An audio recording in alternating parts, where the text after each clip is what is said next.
Alright, let's face it. Hiruzen isn't the only one who dropped the ball here. Naruto is just one massive can of shirked responsibility to these folks. Bro's done my boy Naruto dirty. Jiraiya is also among the few that really failed to deliver. I mean, better late than never, but he did seem to forget that one time when Minato said, "I'm naming my baby after your character, and also you're the godfather now." I mean, Jiraiya had his reasons. Plenty of reasonable doubt. Perhaps he didn't know that Naruto survived. Maybe he was busy looking for Minato's murderers. Maybe he just didn't believe he had it in him to play a father. There are a lot of things with Jiraiya that could explain this. I mean, he had basically already raised 3 children, with his teachings leading them to what he perceived to be their deaths, all because he believed Nagato to be the child of prophecy. Honestly, they should have never told Jiraiya, because the point of a prophecy is that it comes true whether or not you do anything about it, and in trying to make it happen, you may have unintended side effects, like, I don't know, making a pain-obsessed genocidal maniac who thinks peace through conquest is the only viable option. Regardless of this, Jiraiya and Naruto might as well be nephew and uncle. They're basically the same person, just in different packaging.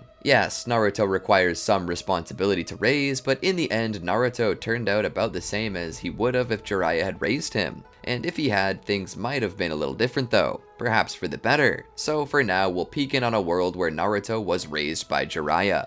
Welcome to the Amagi! Before we begin, we publish a new video every day, so be sure to subscribe to our channel and ring the bell to get notified about our latest videos. Also, we just released some brand new merch. If you'd like to show your support for the channel even further while at the same time repping stylish clothing, be sure to check that out as well. The store is linked below. YouTube's been unsubscribing users from channels lately, so if you're a fan of us, please do us a favor and double check to see if you're still subscribed. It only takes a second, and it helps us a ton here at Amagi. And with that out of the way, let's get into the video. Following the death of Minato and Kushina, the child was left alone. It did not know that its parents were dead. It did not know it had become the unwitting host of the nine-tailed fox and its great power. It was but a babe, a few hours old, still learning to breathe on its own, still consumed with the base desires of life. It had not known what it had lost, and that was something that left Hiruzen sitting alone in his office at night, darkness cast over him as he took a puff from his pipe. The child was now alone and without guidance, without care or love that only a parent could give, and this ate at Hiruzen. As the recently reinstated Hokage, he knew his mission was to protect the greater good of the village, but as he thought more about the recent events that led to the orphanage of Naruto, as well as the many others within the village, such as Irika Umino, he couldn't help but feel as if he had failed.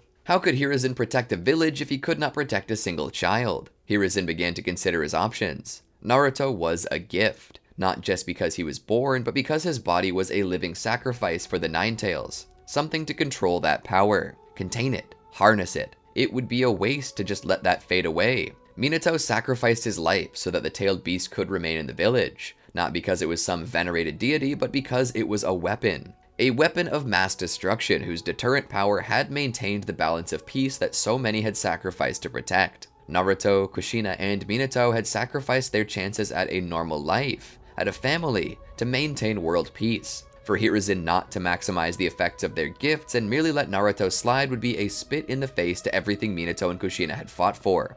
And so Hiruzen took a piece of paper and a pen and began to write something. Was it a decree? Some new executive order? No, it was merely a letter to an old friend. The only person he could trust with this responsibility. The same person Kushina and Minato had trusted. Jiraiya was walking the floors of his home, writing his next Icha Icha novel and getting something to eat. His life was a busy one. He'd been performing special investigations for Hiruzen. These various espionage missions led him to so many different lands and villages. The reason for this was due to him not technically being a member of Konoha's military any longer. He lived away from the village and no longer carried on his person the plate of the leaf that signaled his military allegiance to them. That was not to say that he wasn't still working for them. In an official capacity, however, one could say he was working on his own. This served as plausible deniability for Konoha if Jiraiya was ever caught. As such, he was only called in for missions Jiraiya thought were too important to be delegated to anyone else, or any mission where Konoha's involvement needed to remain unknown. He would often receive letters from the Leaf asking him to perform tasks that Minato Namikaze, the 4th Hokage, had asked for. He had just recently returned home from a mission to Kirigakure, in which he was investigating the strange incidents surrounding the 4th Mizukage and his recent actions that led some to believe he was acting out of character. He sighed as he sat back in his chair. His age was starting to show. He still had a pep in his step, but as he rounded the corner, bumping 40, his body was slowing down whether he wanted it to or not. His slowing metabolism made it hard for him to build muscle mass and fend off excess weight, but that didn't mean he was weak. No, he still had his skills and techniques.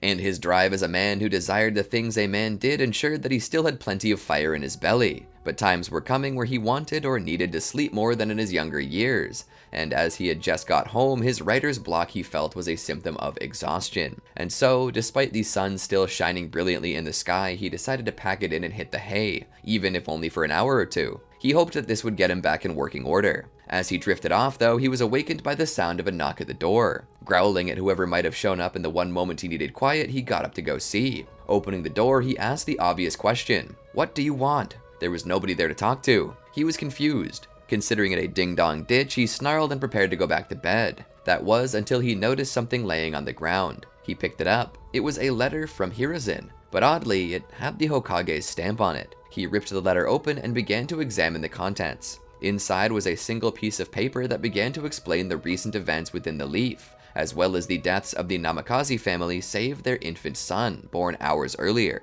This letter struck a chord within Jiraiya. He had to sit down. He hadn't even finished the letter, and he felt that he wanted to burn it. He sighed as he thought on Minato and Kushina, the last moments he spent with them. He wished he had been able to say all the things that were now coming to his mind, but that time was long gone. He continued to read the letter and reached the part where he had been summoned to the Hokage's residence in Konoha. Jiraiya then folded the letter up and kept it closed as he grabbed his gear and slid it on. Stepping out from the door, he began his trek towards Konoha. It took him some time to get there, but upon reaching the village, he made his way to his destination without resting. Entering the Hokage's residence, he saw Hiruzen standing above the seat that the Hokage would use at their desk, but he did not sit in it. The look on his face felt like it was saying that sitting in it was wrong. It was not his chair anymore. The desk had a picture on it of Kushina and Minato. It was sitting lovingly on the side for everyone to see. Hiruzen had yet to move it all out. Perhaps it was him wondering where he would send it. Or perhaps Hiruzen left it there out of some sense that maybe one day Minato would return to his position. Either way, Hiruzen looked out over the devastation with a look of solemnity. "Welcome back, Jiraiya." The white-haired sage stood there. How long has it been since the attack? 2 days. For a moment, they stood in silence, merely looking out over the village. From the shape of the broken buildings, he could see where the Ninetales had stood and where it moved to and from. "Jiraiya," Hiruzen spoke. "I've called you here because I have an important mission for you." Jiraiya looked at him. "Find out who did this?" Hiruzen continued without turning to look back at him. "That is part of the mission, but the most important part is for you to take Naruto under your wing. Raise him as he should be raised and train him to use the Ninetales' power." Jiraiya began to shake his head and take a step back as if he was planning to run. "No way, nuh-uh, I'm not cut out for fatherhood." Hiruzen looked at him and spoke. "You are capable. The only person who can truly do this is you. I need you to train the boy up to use his tailed beast properly. Besides this, you were named the boy's godfather by Minato and Kushina, correct? This is their will. They want their child to be properly taken care of, and I've vowed to ensure that happens. Right now, the person best suited to take care of the child is the one chosen to be his guardian by his parents. That would be you, Jiraiya." Jiraiya growled. "But I don't know how to take care of a kid. I can't change no poopy diaper. Can't you just take care of him until he's old enough to think for himself?" Hiruzen shook his head. "This is more than just ensuring he's properly taken care of. This is to ensure he has connection to a real person, that he has a real father figure in his life. Being taken care of by 2 different servants over 2 different weeks leave him no one to bond with properly. He needs a male figure to model himself after. That figure would do best to be you." Jiraiya would try to help Hiruzen understand that Naruto did not need to grow up to be like him. Jiraiya was full of too many vices, and he made his living off of these vices, off of killing people and writing lemon novels. Jiraiya further mentioned that his skill in writing wasn't even all that great. People didn't read Icha Icha for the plot. He asked Hiruzen if that's truly the kind of man he wanted Naruto to grow up and model himself after. Hiruzen nodded. "I didn't choose you. Minato and Kushina chose you. They knew you as well as I, and they trusted you to be their child's guardian. And so you must be." Jiraiya grew even more frustrated.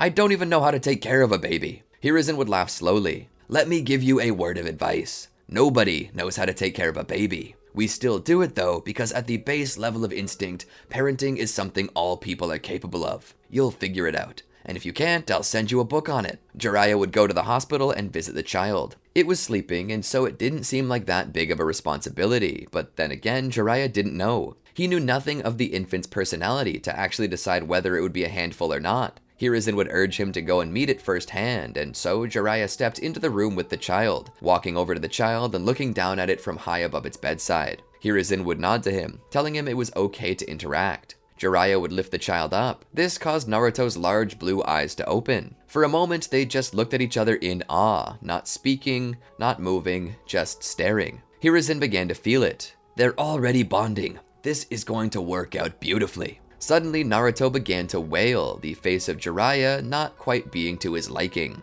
A panicked Jiraiya pulled him closer and began bouncing with the baby to calm it down. Shush, shush, shush, shush, shush, shush, shush. Come, little Naruto, don't say a word. Jiraiya's gonna buy you a mockingbird. It was then that Hiruzen stepped in to take the child and put it back into its crib. Jiraiya, meanwhile, was frozen and in shock. See what I'm saying? This isn't going to work. Hiruzen would shake his head. It will. You just need to give it time. You'll get better at this, and he'll grow more comfortable with you. Realize that the only thing he's ever seen are women. He doesn't know how to react to a monster like you. Give him time to adapt, and take some time to adapt yourself. Trust me, you'll probably even like this. Jiraiya would eventually return to his home with the child. This stood against what he naturally did. It made him responsible. Jiraiya was not a responsible sort. The only thing responsible he had ever done was train a shinobi team and train the Ame orphans, and that was him nearly at his limit. Because at least then, he could take some time for himself and know they'd be okay. Not this though. Naruto was so fresh that he barely had time to use the bathroom without him screaming and crying. And at night, there was no rest for the wicked, because the baby always woke up right as Jiraiya was falling asleep, crying its eyes out. Eventually though, he began to grow into his responsibility. He knew how to keep Naruto from crying at night. Apparently, rubbing his back at night before bed worked out the stomach aches and kept the child sleeping. During the afternoons, Naruto tended to nap, and Jiraiya wouldn't be too far behind. He was picking up this parenting thing quickly, and Naruto was just too adorable not to love. Time continued to pass. 1 year, then a second. The child was learning to walk and talk. The first word he ever said was toad. This was likely because Shima and Fukasaku had a tendency to show up often. Shima just loved the baby, and Naruto loved her too. Fukasaku asked how Jiraiya got stuck caring for a baby, and Jiraiya would recount the tale. The two toad sages would slowly become a part of the family, taking it upon themselves to help Jiraiya teach it. After all, it takes a village, Fukasaku would tell him. The child continued to grow, and as it did, Jiraiya wasted no time getting into training, even if it was just small stuff. Even if it was just him displaying techniques for him and explaining how they worked. After all, besides being a father figure, he was also his teacher. This also meant that he was quick to explain to Naruto what was going on inside of him. Alright Naruto, he said as they sat outside on a bench with a set of popsicles, I'm going to tell you something important. Naruto would look up at him as Jiraiya would put an arm around his shoulders and pull him into a comforting hug. Promise me you won't let it scare you. It's not something to be afraid of, not so long as you control it and don't use it recklessly. Within you, you possess the power of the Nine Tails. Years ago, your mother was the host of it, something called a Jinchuriki. Do you understand? Naruto didn't seem like he got it. Jiraiya tried again. A long time ago, there was a big fox that was really strong, and it was dangerous to the people. So they took that fox, and with ninjutsu, specifically sealing jutsu like I've showed you before, they put the big fox into a person. Your mom was the last person to have that big fox, but when you were born, she died and the big fox got out. So they put it into another person. That person was you. Naruto seemed to be understanding more. I have a big fox in me. Jiraiya nodded. It's super strong and pretty mean, but if you pay attention to my training, I can help you not only control it, but you can pull from it a lot of power that'll make you unrivaled in the ninja world. But you have to dedicate yourself to your training, and only ever use this power for self-defense and the defense of your village. Do you understand? Naruto nodded. It was from here that Jiraiya began to teach the boy how to control the fox within, how to awaken it and how to use its power. And so training came. Day in and day out, they were training. By age 9, Naruto had already achieved his completed version 1 cloak. However, gaining the second cloak was a lot tougher. Jiraiya would let Naruto train and told him to begin pulling more chakra out of the Nine Tails than that. As Naruto attempted to do so, his body would be overwhelmed and he would have a deep crimson chakra rising up slowly from his body. He gasped out, Uncle Jiraiya, this is bad. Jiraiya would call out to him, Control it, Naruto. Don't let it control you. Strengthen your willpower. Become indomitable. Don't let the fox take over. Uncle Jiraiya, it hurts, he called out as tears were forming in his eyes. Please, let me stop. Jiraiya stood there. He had reached a point where he could call it off or push him through. He knew that he needed to force Naruto to steal his willpower or he'd never be able to control it. But at the same time, it seemed like Naruto's will was already faltering. He needed to stop him from giving in. As he thought on these things, Naruto called out again. "Please, Uncle Jiraiya, I want to stop." Jiraiya nodded. "Reel it back in, Naruto. You can stop." After saying that, though, there was no change. Jiraiya looked up. "Naruto, I told you that you can stop now." Suddenly, Naruto's eyes would open and he would shoot Jiraiya a hateful stare through slitted pupils. Jiraiya felt like a sledgehammer had just struck him in the chest. This wasn't Naruto in control anymore. This was the Nine Tails. The rest of the cloak covered him, rising up his face. In his version 2 cloak, he then began to move. He jumped into the forest, hopping from tree to tree. Jiraiya cursed as he gave chase. Entering Sage mode, Fukasaku and Shima fused to his shoulders. He chased after the boy, managing to keep up. This Sage mode allowed him to take on more frog-like traits, which made leaping well within the purview of his strength. He kept up. He called out to him, "Naruto, resist! Reclaim control!" The fox turned around and angrily fired a tailed beast ball as it jumped through the air. Jiraiya would jump and barely dodge this. He would then throw a set of 3 kunai with explosive tags attached to them into a tree limb Naruto was about to land on. He detonated the tags, causing it to fall, and with it, Naruto, who would come in at an angle. He would land on his feet with the swiftness of a feline, skidding across the surface of the water as Jiraiya came and landed on the water too, his chakra control keeping him afloat on all fours like a pond skater. The Nine Tails wasted no time, attacking with another tailed beast bomb which blew water into the air as it barely missed Jiraiya. Jiraiya responded by forming a rasengan and attempting to get close. Jumping to one side, he threw the rasengan at Naruto, striking him in the cheek with it. The Nine Tails rolled back across the water before rising up once more to attack. Jiraiya would just barely dodge it. Drawing blood from his thumb, he would press his hand to the ground and suddenly a toad would drop from the sky, landing on the Nine Tails. While it was caught beneath the large toad, Jiraiya would rush over with a seal on a piece of paper and press it to Naruto's head, forcing the transformation to end and for the Nine Tails to return to Naruto's subconscious. He would unsummon the toad after thanking it and reach down into the water to pull Naruto up. Naruto's body was blood red from head to toe. He left Sage mode and carried him home. Naruto was in bad condition. Jiraiya laid him down on his bed to let him rest, but he wasn't healing. Normally, the Nine Tails chakra could heal wounds, but it seemed that this was a bit too much for it to take on, especially after he resealed it. Jiraiya began to panic. He would pick Naruto up and wrap him in a blanket. Carrying him, he began to rush towards Konoha. Getting to the gates, he stepped in and made his way straight to the hospital. There, he would have Naruto admitted. Medical Nin rushed to him to begin the process of healing, wondering what could have happened to him to cause this level of cellular damage. Jiraiya sat outside. He hadn't thought that this training could result in Naruto getting hurt this badly. He knew it was a possibility, but he never thought that this would happen. Hiruzen eventually appeared to ask what had happened. Jiraiya looked up. Training accident. We were working on the version 2 cloak, and he wasn't mentally strong enough to hold the Nine Tails back, and I had to subdue him. The form seems to have caused large damage to his cells.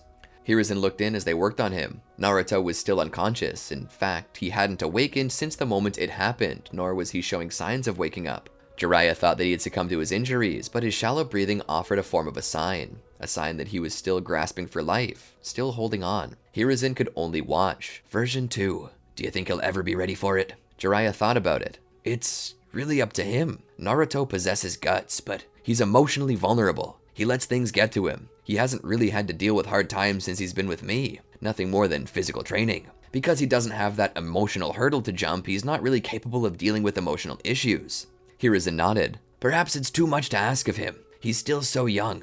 For now, let's give version 2 a rest. Teach him other skills and help him overcome this and gain further mental fortitude. Then, when he joins the shinobi world, we can develop more emotionally. Jiraiya nodded. After this, I doubt he'll ever want to use the Nine Tails chakra again. Hiruzen looked back. Possibly, continuing to watch Naruto. But it is your job to ensure that he does. This is his power. This is what he was born to do. If he's scared of the Nine Tails, you will have to help him overcome that. If he isn't ready to venture into version 2 right now, that's okay. He's still young. But don't let him shut off from what he has already mastered because of fear. Jiraiya nodded. Count on it. The medical nin managed to finish. They came to Jiraiya and the Hokage and bowed slightly in greeting. We have healed him. The cell damage was extensive, but we managed to kickstart cell division and cause him to replace old cells rather quickly. He'll feel pretty rotten when he wakes up. He'll feel like he has a nasty sunburn and his skin will peel for a couple days, but he should make a full recovery.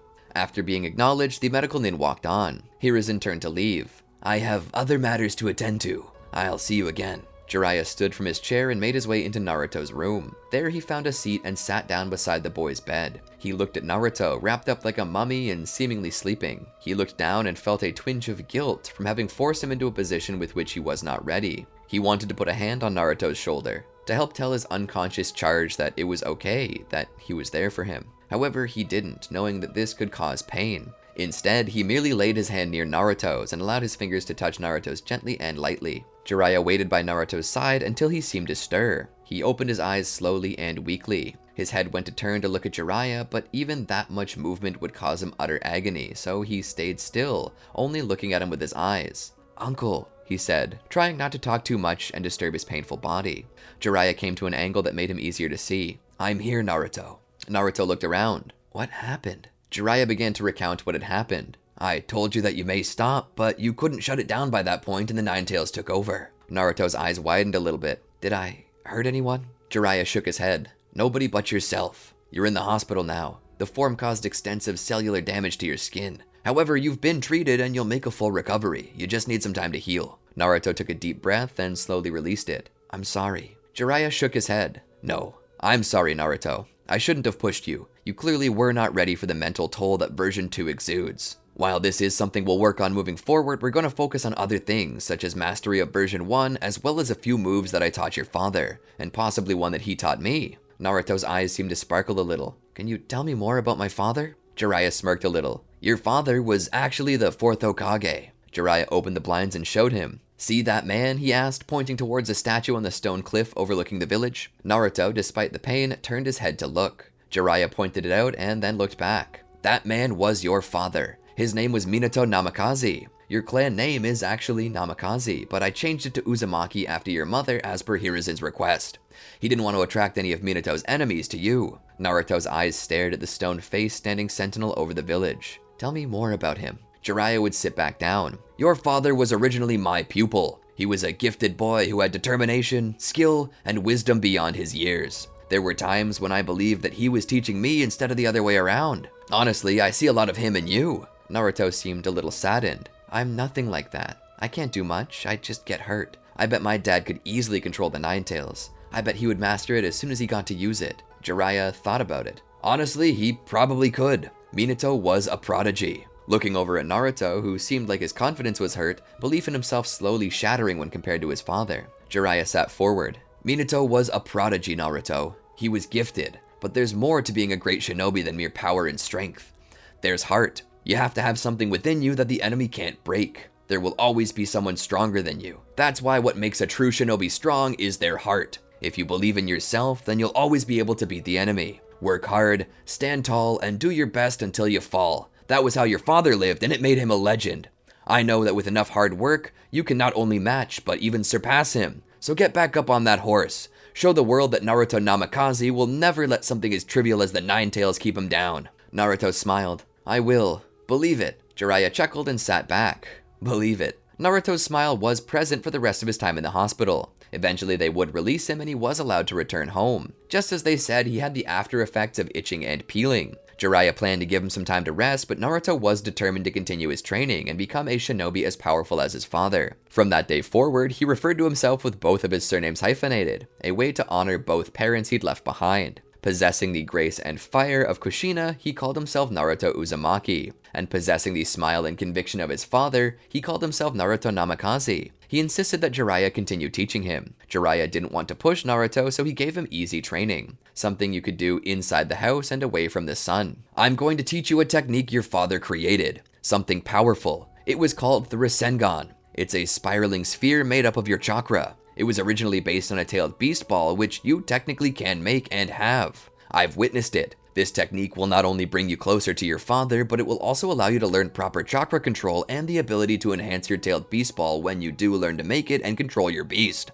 Naruto was excited. Jiraiya would demonstrate. Holding out his hand, he formed a spiraling orb out of his chakra. It spun in a perfect circle. "This is a difficult jutsu to master, so we'll work on it on and off, especially as we do other things. For now though, I want your body to fully recover, so your Rasengan training will be what we focus on. There are 3 steps to it: proper rotation, proper volume, and proper containment. Each are equally important and each is harder than the last. You'll start with rotation, and to do that I brought you this." Naruto looked at it. It was a water balloon. Jiraiya demonstrated. It's important to circle the chakra within around at different angles.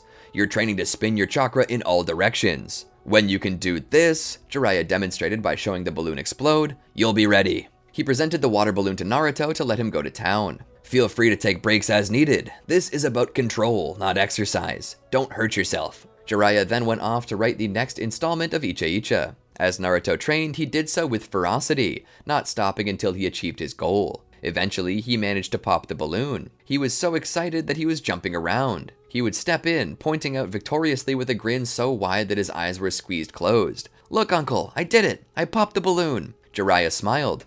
Good work. He pulled out a rubber ball. Next up is volume. You need to be able to produce enough chakra that you can pop this ball. When you can do this, let me know. Naruto continued to train, trying to do as instructed. More days passed. Eventually, though, he did manage to pop it. Telling Jiraiya about it, Jiraiya stated that the final step was the hardest of them all, combining the two steps above. Once more, he gave him a water balloon. The goal this time is to not pop the balloon. In fact, the goal is to not even let it move in your hands. Control your chakra to the point that you can spin it without moving the balloon or damaging it. This will help you form the shell. Naruto had a lot harder of a time with this, and eventually he had to stop as he had other training to tend to. Following Jiraiya, he would ask what came next. Jiraiya would smile. Something else your father and I could both do. However, it did not originate with him. This technique is a little closer to me, but nonetheless, it should help you feel closer with Minato. Naruto's eyes lit up. What are you going to teach me? Jiraiya smiled. I'm going to teach you Sage Mode.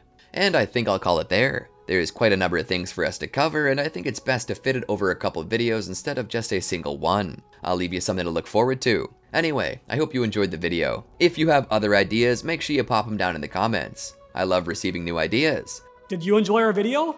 Well, then be sure to check out these other great videos from the Amagi, and make sure to subscribe and ring the bell to get notified about our latest videos.